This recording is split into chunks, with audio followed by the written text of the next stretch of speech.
Now, over the weekend, it was discovered over there in the Times Square, owned by Elonia Muskrat, that some of the right-wing accounts that are huge and influential over there were not actually accounts made by Americans. Now, what had happened was, before now, accounts used to just be able to exist and you didn't know where they were from. But now there's a new feature that says when the account joins. And when you click on that, it gives you all the information about where that account joined from, what country it joined from, and even how many account names that account has had.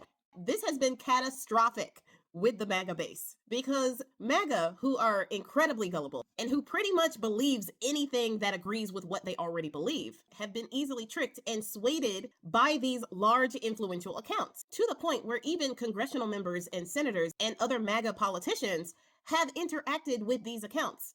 And these accounts have been used to spread different ideas that have literally taken policy in some cases. The whole idea of America First, that being a splinter from MAGA, these ideas were planted by some of these dummy accounts. For example, the Joe Rogan Podcast News account. This account has 1.8 million followers.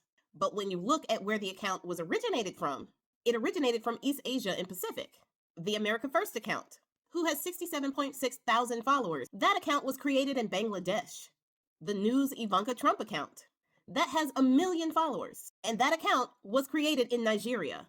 The Wake Up America account, which I think is hilarious. The irony is not lost on me. This account has 221,000 followers on it, and it was created in Europe. The Charlie's Voice Rising account, which is pretty ominous now that I think about it.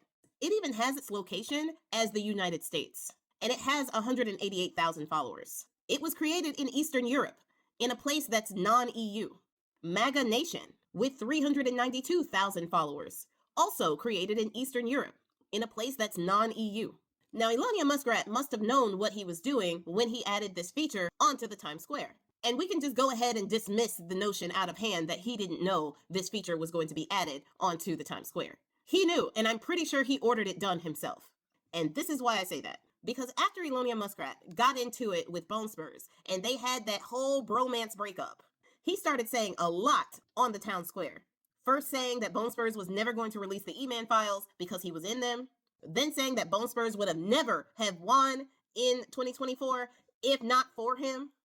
But then he also made the announcement of a new political party, the America Party. And he said that the America Party was a party for people who were politically unhoused. In his words, the 80% of people in the middle, that number is nowhere near that, but whatever, who can't find a political home with the Democrats or the Republicans. He was essentially trying to create a party that was more America First.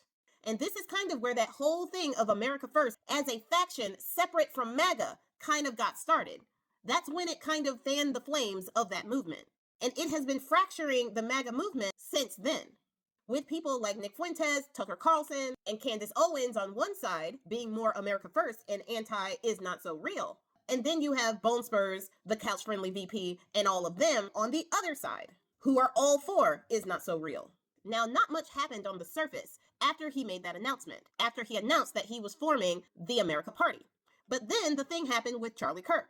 And Bone Spurs and Elonia Muskrat started talking at the memorial service. Now, a little bit before that, in August, reports were saying that he was slowing down on his America Party agenda. And more reports came out in November from the Wall Street Journal, kind of saying the same thing.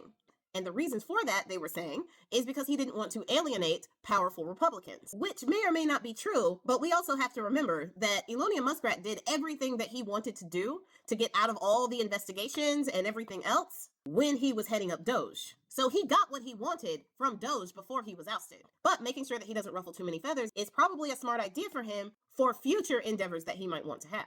But I personally think he didn't necessarily pump the brakes, as the Wall Street Journal suggested he did. And he even dismissed the accusation by the Wall Street Journal, saying that you can't trust anything that the journal says. Now, this was neither a confirmation or a denial of that fact. But the fact that he actually let that software come out against those accounts that he already knew were not American accounts, knowing that if that information came out, it would fracture the already fractured MAGA base, I think that instead of pumping the brakes, he's moving full steam ahead. Because one thing that exposing all of these accounts actually does is show people that this current administration is not America first. That all these other countries got their little fingers all up in the MAGA movement and are influencing and tricking the base from other countries that have nothing to do with America. So this sows doubt in the current leadership, in all of the current leadership, and the current MAGA movement as a whole, which is going to fracture the MAGA movement even more, on top of all the things that are already fracturing them. This will make the environment ripe for them to be newly unhoused political constituents,